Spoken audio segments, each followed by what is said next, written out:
The following tape is with Mr. Tom Eckols in Ardmore, recorded about 1956. He lives at 602 McLeish and is in the locker and storage business. Mr. Eckols, in what year did you arrive in Ardmore? 1905. And I believe you were 17 years old at this time, were you not? That's right. What was your first impression of Ardmore? Well, I landed here on the 5th of September, a hot September day. And the next day, I went downtown with a clean shirt in the afternoon, and there was a blue norther blew up about 4 o'clock in the evening, and it was blue too. And I had sweated my collar down halfway, and in making the 8 blocks north to my uncle's place, I could take my finger and rake the mud off my collar. Well, that kind of caught you unaware, didn't it? Yes. I went in and I told my mother that I was ready to go back to Alabama. And she says, no, we'll stay a few days longer. I see those days are stretched into several years. Yes, 50 years. 50 years. Mr. Eckols, would you give us a description of downtown Ardmore? Ardmore had paved streets. The intersections was the only pavement we had. And the board walks from a foot to 3 feet high in front of all business houses. And it was pretty rough. Made kind of dangerous walking around town at night. Yes, dangerous. I've been stuck in front of where the Tivoli Theater is now with a wagon load of groceries. Uh-huh. So the streets weren't in the best of condition. No, it's bad. Really bad. I believe when we previously talked that you said there were some water wells downtown. Yes, there's 2. One in front of it's a half a block east of Washington Street, and then there was another one down in front of Darby's. I see. Did they use these for drinking purposes, or they used for drinking purposes, but mostly for livestock. It had watering troughs at each of them. I see. What was the main industry in Ardmore at this time, sir? Well, it relied on cotton and farming altogether at that time. At that time, Ardmore was the biggest cotton market in the world, inland cotton market in the world. Had up to around 200,000 bales of cotton annually. And now we only get about 5,000 in a year in the whole county. Yes, sir. It's quite a bit different. I believe you said that they brought their cotton in wagon trains from the area around Ardmore. Yes, all the way from 65, 75, and 80 miles, north, east, and west of Ardmore. They'd come in from all the way from 1 bale to 5, 6, 7 bales on each wagon, and some of the trains would be up to 20 wagons in one train. They'd buy their supply of groceries for a year at a time. Mr. Eckols, what was your first occupation in Ardmore, your first job? I was a grocery clerk. A grocery clerk? Mm-hmm. Did you work at this very long? Well, I worked at it for from the start to the finish, about 18 years. About 18 years in the grocery business. I imagine you built up quite a business here, didn't you? Yes. 2 or 3 different times. 2 or 3 different times. I went broke 3 times since. 3 times? Mm-hmm. You didn't go broke 3 times in the grocery business, did you? No, I was twice in the grocery business and one in the construction business. I see. What, in between the period of 1905 to 1907, what was the average salary that a grocery clerk would draw? I started in 1905 at $20 a month. And when I quit, I was getting $40 a month. $40 a month. That's not very much compared to what it is in these days. No, very little. Was there any recreation for youth at this time, sir? Nothing on the picture show. Just a picture show. That's all. Would you tell me a little about the so-called dating problem of this period? I don't know much to tell about that. I just had one girl, and I got her yet. Would you tell us about the problems that you had of seeing this one girl? Yes, I wasn't allowed on the place for about a year before we married, and then I had to run off and get married.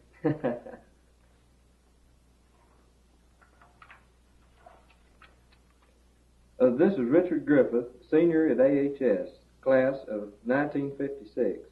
This interview was made at 602 McLeish in Ardmore, Oklahoma. No.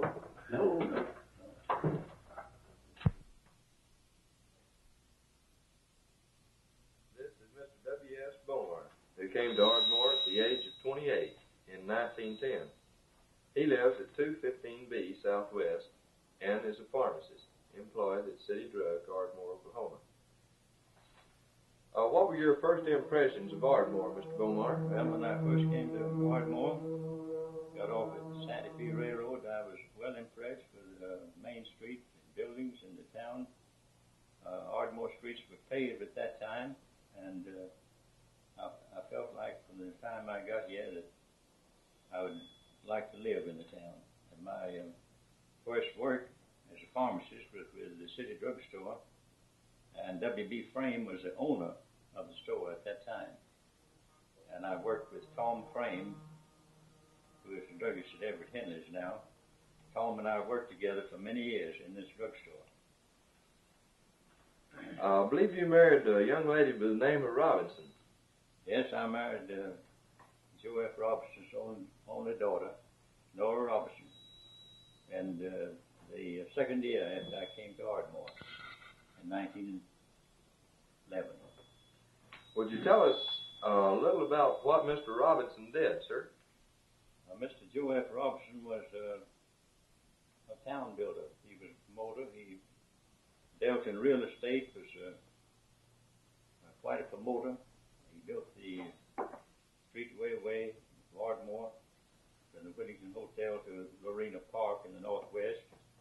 He also built the Robertson Opera House that we'll later talk about. And in general, he was a town builder, built many resident houses, and was really a moneymaker. Would you tell us something now about the Robertson Opera House? When was it established, sir? I see the Robertson Opera House was established in about 1904. Of course, that was several years before I came here, I know.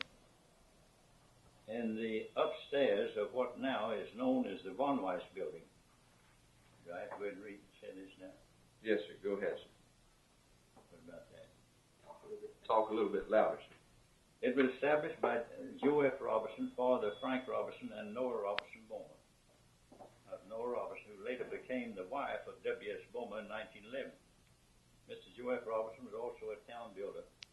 He also built the Streetway Way, which extended from the Whittington Hotel to Lorena Park, which was near the Roy Johnson home in the northwest. The Robertson Opera House occupied the entire second floor of the Von Weiss building. It was known then as the Robertson Opera House building, and as Ardmore, being located halfway between Fort Worth and Oklahoma City, many of the best shows were booked here and played to large audiences. Although the Opera House on the first floor was a large grocery store owned by J. Matt Moore, father Will Moore, now deceased. Mary Moore, wife of Will Moore, now employed at Darby's store, was a theater goer to the Robertson Opera House. She says that two plays that are outstanding in her life was a play called The Thief, and another one, The Wolf. She says that on one occasion, She and her fellow was seated directly behind Colonel Sidney Suggs, a very large man, and at that time the publisher of the Daily Ardmorite. His chair broke down and threw him directly into her lap, but she scrambled out and no one was hurt. I remember such shows of the Merchants of Venice, Daddy Longlegs, 10 Nights in the Ballroom, and the Georgia Minstrels always came along at least once a year. And good stock companies would come and play for 2 weeks. On one occasion, a hypnotist came to town and pulled a lot of stunts at the Opera House. And then they hypnotized a man and put the man in my drugstore window on North Washington. And he rode all day on this bicycle. And at 8 o'clock at night, they took him out of the window and carried him to the Opera House and woke him up. I can remember the ushers at the operas with Charles Alexander, now with the Santa Fe Railway, and Stanley Cox, who is ill in Oklahoma City Hospital, and others like Nat Curtis that sold candy and peanuts. Somebody else, yes. The property man for the stage at the Robertson Opera House was W.M. Allison, who still does transfer work for the Eckols Storage Company. Moncuna, deceased, was the curtain puller. For many years a real estate man in Ardmore. Carlton Wilkes, who now lives in California, was another important stage man that was always on hand. Important men I can remember who were always on hand to buy tickets. In the early days were Bert Foster and his brother Will. They always bought seats in the dress circle. Bert and Will were the owners of the light ice companies at that time and practically all of the utilities. Others outstanding theater goers in those days were Homer Hinkle, Mark Kirkpatrick, Charles Von Weiss, Hugh Wymore, John Nichols, Mr. and Mrs. Charles D. Carter, and Judge Stilwell Russell.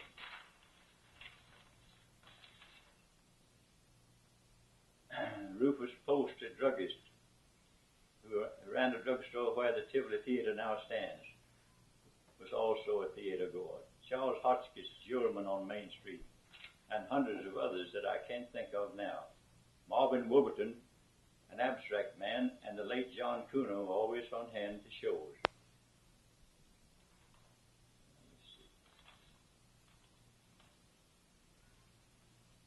The Opera House was established in about 1904, and Mr. Roberts soon made Frank, his only son, manager, who was in charge till it ceased to exist. Frank Roberts is still living at Ada, Oklahoma. Mr. Joe F. Robertson died in 1910.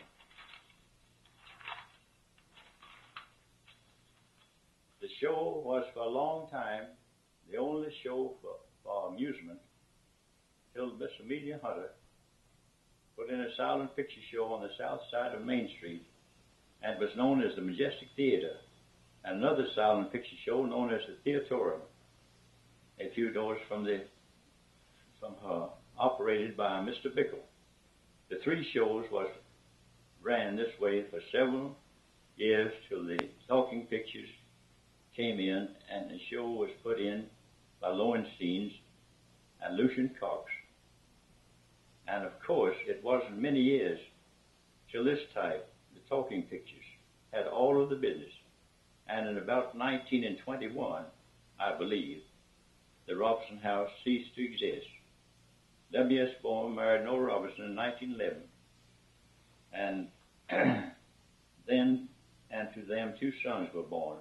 The oldest one, Walter Frank Boma, is an outstanding artist of New York City, having done a lot of collier covers, Boy's Life, and program covers for Ringling Circus, and is known as one of the great artists of the nation. The other son, Herbert Booth Boma, is a national bowler, having won all the great tournaments In fact, he has won more prize money than any bowler in 1 year. His greatest earning in 1945 was $17,500 in a single year. W.S. Bowman has carried the boys to the Robinson Opera House a lot of times when they were small. In fact, Mr. Bowman used to have the sale of the tickets of the Opera House at his drugstores. And the sales would really run big sometimes. His drugstore at that time was at 15 North Washington. Noah Robinson Bowman died in 1943. W.S. Bowman has been associated in drug business for himself and in the capacity of a pharmacist for 44 years in Ardmore. Let's see if I got any more now.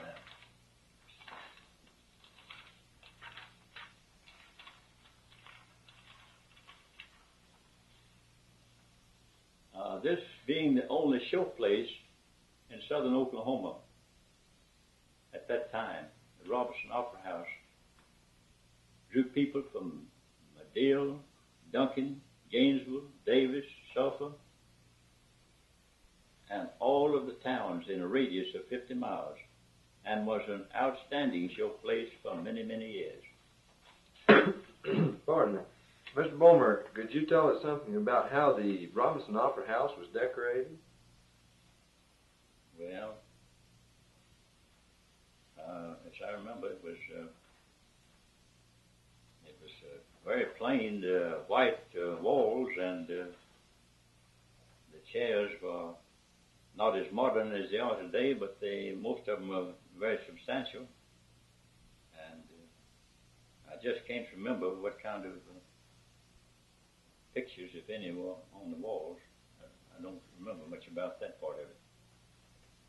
Could you describe the evening dress that was worn by the ladies and gentlemen that attended the operas at this time? Yes, the people in those days, when they dressed more important, looked like than they do now when it comes to evening dress. As I spoke of a while ago about Mr. Foster being a theater goer and owner of the light company, he nearly always wore one of those tall silk hats and a Prince Albert coat, and dressed in very fancy style. And his wife was dressed in very appropriate evening dress for those occasions too. Most of them people at those days, when they went to dances, wore tuxedos or something like that. What opera, if any in particular, made the greatest impression on you, sir? Well, I believe that possibly the Merchant of Venice was an outstanding picture as I remember. Of course, there were a lot of them that I enjoyed, even though the minstrel shows and the stock companies that came along was all good, but of course there was more to those Longfellow pictures. I mean, not pictures, but shows. Were there any outstanding singers or actors at this time that came through here? Yes, there were, but I can't remember now just the names of the people that were outstanding. Of course, in that days we did have the United States Marine Band, but of course they didn't play in the Robinson Opera House. I think they played maybe possibly in front of the Robinson Opera House. And we had a lot of big bands that came along in those days. Of course, in the Georgia Minstrels, as I spoke of before, when they came to town, they came right up Main Street playing, creating all the excitement they could, which was very exciting then. We thank you for this interview, Mr. Beaumont.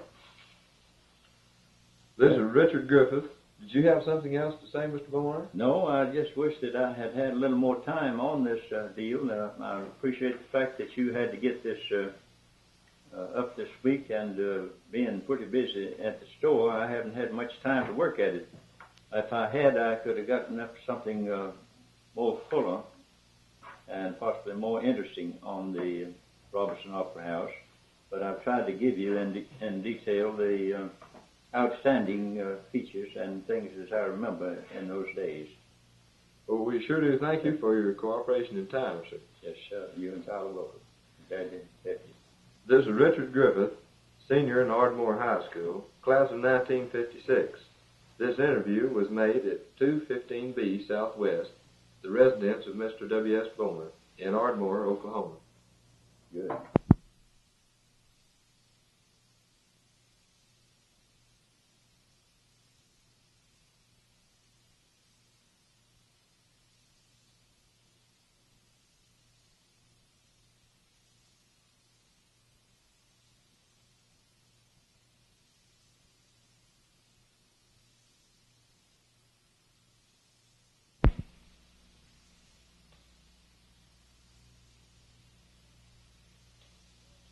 This is an interview of Mr. C.F. Adams, who came to Ardmore in 1899 or 1901, sir?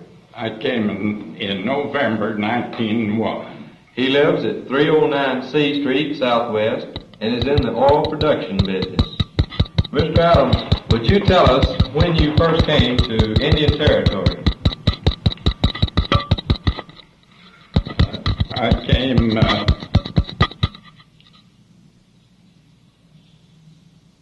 came to the Indian Territory. I came to old Oklahoma before coming to the Indian Territory. Just a second, let me see if it's recording. Okay, I don't think it is. He doesn't think it's recording.